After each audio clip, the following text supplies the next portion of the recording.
Live shot of Washington, D.C., where a momentous event will take place today, the inauguration of Donald J. Trump to his second term in office. And joining us now to discuss day one plans and the agenda for the incoming administration, we've got senior advisor to Mr. Trump, Jason Miller. Hi, Jason. Good morning. Hey, good morning. It's great to be with you. Got to ask you about, actually, before we get to anything about the new administration, the pardons that were just issued by President Biden. Your reaction to those? Well, that's certainly President Biden's prerogative to do that. He's still president for a couple of more hours here. But really what I think the focus is today and what people really want to hear is what is in it for them. And that's what President Trump is going to deliver. Do you have any idea what President-elect Trump thinks about these pardons that were just issued, recognizing it happened literally a few moments ago? I know it just happened a couple of moments ago. I've not had the opportunity to speak with President Trump about that. But again, really today, what this is about is President Trump's plan of action. He's going to lay out exactly what is happening in this country, what we've experienced over the last 4 years. But most importantly, it's going to be about his plan to save it, what he's going to do to make good on those campaign promises. And I think where this is going to be different from previous inaugurations, where frequently you hear empty rhetoric and things of this sort from incoming presidents, this is different. For only the second time in our nation's history, we have a president who's returning to the White House. And this will be very programmatic, very straightforward about how he's going to turn the country around. He's going to talk about this revolution of common sense, how he can put these plans into action. In Savannah, literally moments after the president is sworn in, he's going to begin signing some of these executive orders. When he gets over to the Capital One Arena, there'll be even more additional executive orders that are signed. We're going to secure the border and get the energy production going.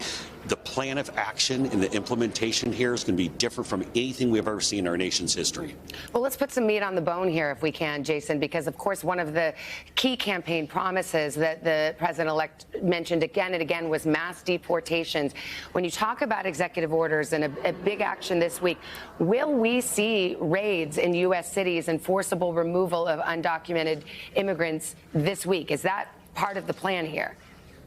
Well, I think what you're going to see is, well, keep in mind that you have about 1.3 million people who are currently in custody, who are ready to be deported, who've already been approved to be deported. And so we're going to start off with the criminal illegals. That's where the focus is going to be. Folks are detained. A lot of the local law enforcement know exactly where these criminals are. We get them and get them out of the country. Also, too, we're going to secure the border. We're going to put back policies such as remain in Mexico, also end, catch, and release. These are policies that, by the way, 87% of Americans support deporting criminal illegals. 2/3 of Americans support the president's immigration agenda, even a majority of Latinos. So these are very popular proposals, and we're going to put those policies back in place he had during his first 4 years. It sounds like you're saying, if I read you right, we know where you're saying you're starting with those who have violated the law. They're sitting in prisons. We know how to deport them. But it sounded to me that some of the other things you mentioned, that you don't anticipate a raid or police law enforcement action this week, going door to door, that kind of thing. Did I hear you right there? Well, keep in mind the president doesn't get sworn in for a couple of more hours here, and I certainly wouldn't want to get ahead of the president or Tom Homan and the rest of the folks in the administration. But the focus right away is going to be on the criminal illegals, and that has a broad, overwhelming support from the American people. We're going to start that literally right away. Let's talk about TikTok. The president has had a complete 180. I mean, he's the one who initially moved to ban it. So concerned was he about the connection to the Chinese Communist Party. Now he's done the about face. He said, OK, I want to salvage it. Maybe there could be a 50% ownership with the U.S. company and the current owner or someone else. Is he not concerned even about 50% of ownership that's tied directly to the Chinese and the Chinese Communist Party?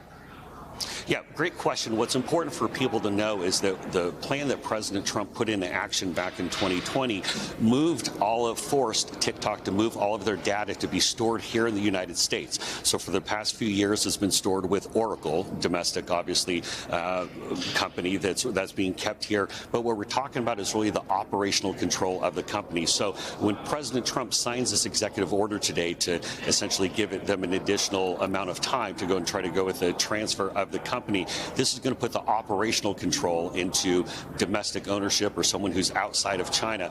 That's the important thing. And so by hearing this talk from President Trump, the negotiations are underway. He is going to save the platform, but also paramount to all of this is the security. And that's what he's doing. I think that's where millions of people, quite frankly, supported him during the campaign. Younger voters, where he got record numbers, and they're going to be happy that he saved the platform.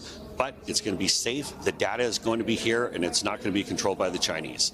Jason Miller, good to have you with us on a morning, busy morning. Thank you. Hey, thanks for watching. Don't miss the Today Show every weekday at 11 a.m. Eastern, 8 Pacific on our streaming channel, Today All Day. To watch, head to today.com/allday or click the link right here.